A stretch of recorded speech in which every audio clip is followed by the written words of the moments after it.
Boogeyman band coming round the bend. Is Boogeyman band. Is Boogeyman band. Greetings, my fellow Fright Fiends, and thanks so much for dropping by the Horror Zone channel. I hope everyone's doing well. Today's video is going to be showcasing the limited edition Blu-ray Steelbook of Friday the 13th, the final chapter. I have all 4 Steelbooks that have come out.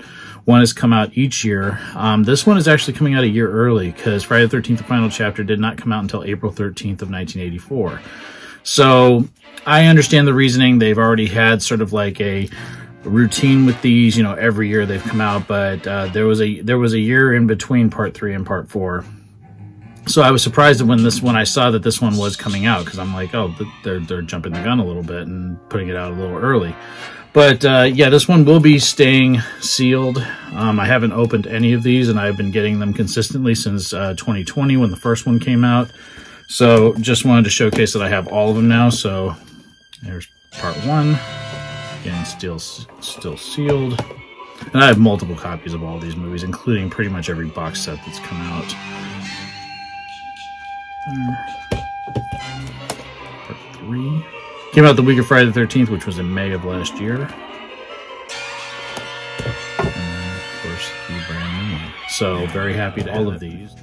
Friday the 13th, the final chapter is, I still think, the scariest film in the franchise, next to part 2. I think with this one, it's almost like, you know, this deals with a home invasion, you know, because it's dealing with the Jarvis household. And they're across from this house where all these teenagers are gathering. And then you have this young child in Tommy Jarvis, played by Corey Feldman.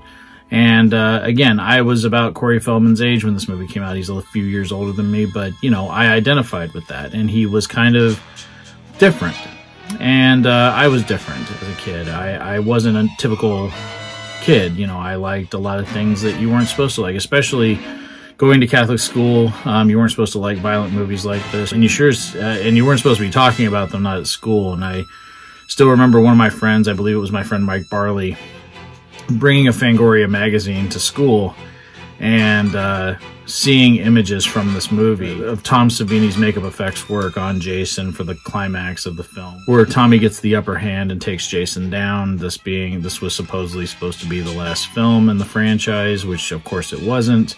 But I remember seeing that and just being fascinated by, you know, this makeup effects work. And I wouldn't see this film until a few weeks before A New Beginning came out. As a kid, I kept thinking part 3 was the last film. And I remember the year that this came out, because it was in April of 1984. And the theater, there used to be like this dome theater that we would go to. My mom's friend, Donna, and her son, Nikki, and I and my mom all went to see, they had re-released Return of the Jedi. And I remember we went to the Dome Theater, and there was people dressed up like Luke Skywalker and Darth Vader, and it was really, really cool. And I remember the marquee said Friday the 13th, the final chapter. And I already knew what Friday the 13th was because I'd already seen part 3. But I was like confused. I was like, did they put part 3 back out? I mean, again, you know, I was a little kid. I was 10 years old. But you know, I was just like, I didn't understand why that movie was in the theater when I had already seen it on cable. Now, you know, who knows, you know, but that was something that always stuck in my head. And then I realized that there was another film after 3.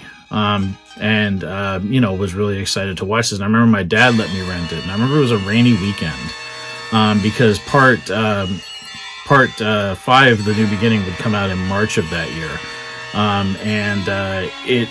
I remember it was like maybe a week or 2 before I was staying with my dad. He let me rent this. And I remember watching this, and it scared the heck out of me. And unfortunately, last year we lost Ted White, who played Jason Voorhees in this, and somebody I never got to meet, my friend Susan, horror gal. I talked about her when Ted White passed last October.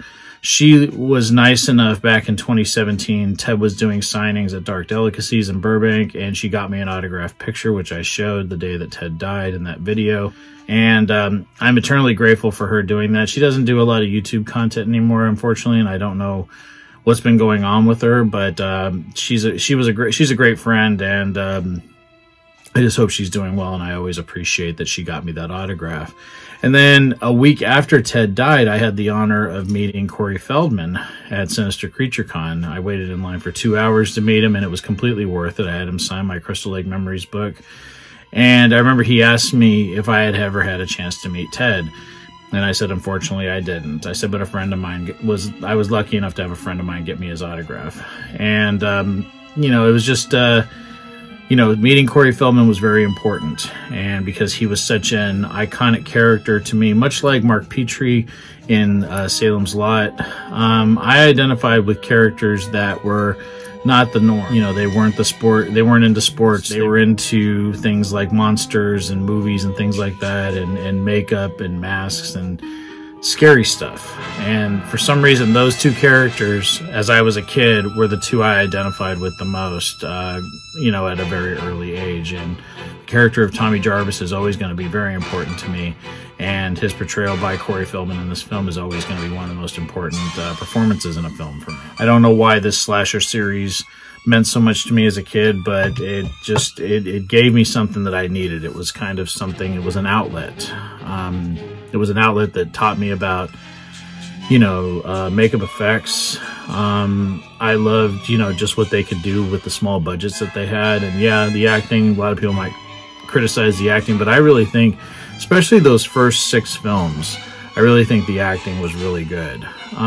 As they got into the later installments, it became more about, you know, the effects, but also, you know, you had the MPAA, which was, you know, sort of neutering those films before they got out to audiences, unfortunately. But those first 6 films, I really felt like a lot of time and energy was put into not only the gore, but also characters that you could get behind and care about.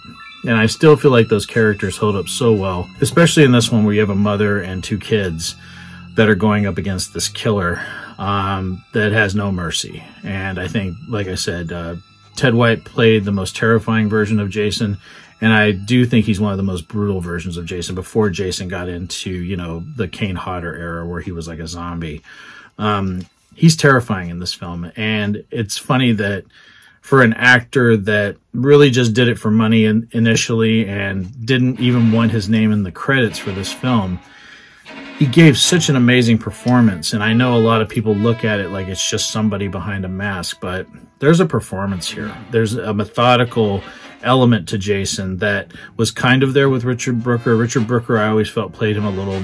There was something a little more playful about the way Richard Brooker portrayed the character. Whereas with Ted, it is no holds barred. It is brutal. And I think it's because he was a seasoned stuntman. He was an actor. He'd been in the business for a long time. And, yeah, his performance still holds up amazingly well, as does Kimberly Beck as Trish. I think she's amazing.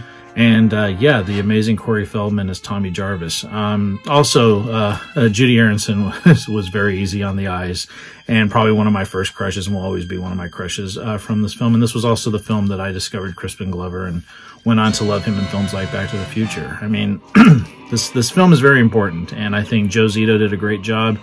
It was great to see Tom Savini come back and sort of, if this was a swan song to the makeup effects and the design work for Jason that he did in that original film, I think it's brilliant. But of course, we would have many more films, which is great. I hope one day I can talk about a new Friday the 13th film. But until then, I'm really happy to revisit these old friends that meant a lot to me. And, you know, as a very lonely kid, I don't know why. You know, it's funny when I think about it now. I don't understand why I was such a lonely kid, but I was. I really felt like I didn't belong anywhere. But for some reason, horror films really just sort of filled that void that I had, where I didn't feel, you know, I didn't feel welcomed around my peers. I felt kind of alienated amongst some members of my family. And for some reason, horror movies kind of were something where it helped me find my center. And I'm grateful for the memories. I'm grateful for these films. And like I said, just wanted to showcase all of them. Like I said, I just got the brand new one, but I'm happy that I have all of them. I have the entire set. They're all still sealed. Immaculate collection, and happy to add it to my massive Friday the 13th collection. So yeah, just wanted to do something real quick, talking about, you know, my memories of watching Friday the 13th, the final chapter, what that film means to me. It's still my second favorite film in the franchise, just after Jason Lives. Jason Lives just took the franchise to another level for me. But thank you so much, everyone, for watching. I have one more special video coming up, and this is going to be based around a lot of the requests that people gave me from a video that I shot last week asking people for ideas. And I really appreciate all the feedback, and I'm glad people are enjoying me focusing on an episode on, Friday the 13th, the television series, which I really loved as well. So thanks so much, everyone, again. I hope everyone's doing well. Talk to you again real soon. Take it easy. Stay scared as always.